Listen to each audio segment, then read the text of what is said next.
Well, good morning. So we're continuing the Imago dialogue. This part is the validation, which is a really important step. That, for me, it takes things out of the power struggle. It doesn't mean that one's right and one's wrong, but that what you say makes sense to you.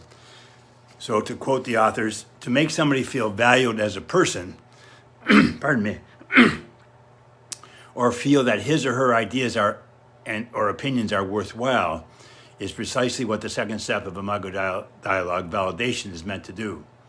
Very simply, it sends a message from the receiver to the sender: you make sense, and what makes sense is. It simply means that you recognize and accept that the other person has also had an experience, and that his or her point of view, while it may be different from yours, has equal validity. Remember that others are not you. And in the power struggle, it tends to be like, I'm right, you're wrong, whereas the validation is, okay, it makes sense, that's how you see it, here's how I see it. So remember last week I used the Tim Hortons example about mirroring. You know, I ordered a small black coffee and the person on the inside said, was that a small black coffee? They mirrored it back. Well, let's use the same example, but for validation. Because the person on the inside, if I ask for a small black coffee, the guy's not going to say, "Hey, are you crazy? Don't you want a large double?" Because that's what he likes. No, they just repeat back the order because what they heard, make sure they heard it correctly. There's no judgment. You know, it's because I like something doesn't mean you like it. Whatever. And the authors do go on to say, of course, validation may be more difficult to pull off than we're making it sound.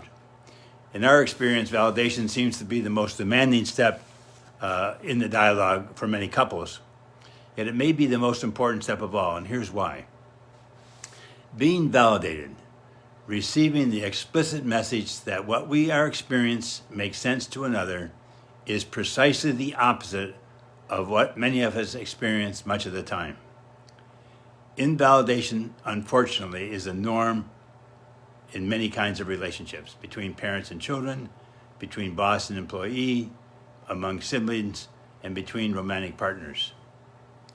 The experience of validation reverses the message we receive from our childhood caretakers and others who, wittingly or not, left us with the impression that we were wrong to feel what we felt, or to want what we wanted, or to think what we thought. You know, that's often the message. You know, come on now, that's not, you don't think that's not right, whatever, to kids. So the first two steps of the Imago dialogue process, the safe conversation process, are the mirroring and the validation.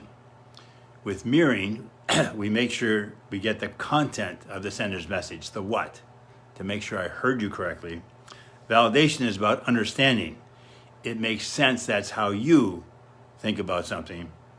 And next week I'll explore the last step of the process, empathy, which shifts the focus to how the sender feels, to the emotional experience behind the message. Now, I had a great example in the office. Oh, it's a few months ago now, but this is how this stuff shows up in a relationship. It showed up in the office, but think about this, okay? So I had a couple, and the woman brought up an issue. It was not about her partner, lots of energy, and he mirrored her back, did great. But when it came his time to talk, because he knew how competent she was, he said something like, "Oh, don't worry about it, it's nothing, you can handle it." And her whole demeanor shifted. I was sitting there watching it. And so I asked, I said, what just happened? And she said, I felt dismissed. And because I understand the Imago theory is that often what happens now has roots back in our childhood, I asked her, I said, well, did you ever feel dismissed as a kid? All the time. You know, she was third or fourth in a large family, and she felt as a kid that what she had to say wasn't heard, wasn't listened to, wasn't respected. She felt dismissed. And in the past when that happened, she would shut down. Remember we said that most relationships, unconscious, old brain, reactive. Her reactive response was to shut down. He wondered what just happened, and then they wouldn't talk for 2 or 3 days. So that's how this stuff shows up. So in the office, they had to talk about it, and that's the Imago dialogue. So it gives them a safe way to talk. So it turns out that he could understand, he could validate that because he said what he said, it triggered an old feeling. That was not his intention. He thought he was supporting her. And she, in her turn, could validate him that he wasn't trying to dismiss her. He was trying to, support her.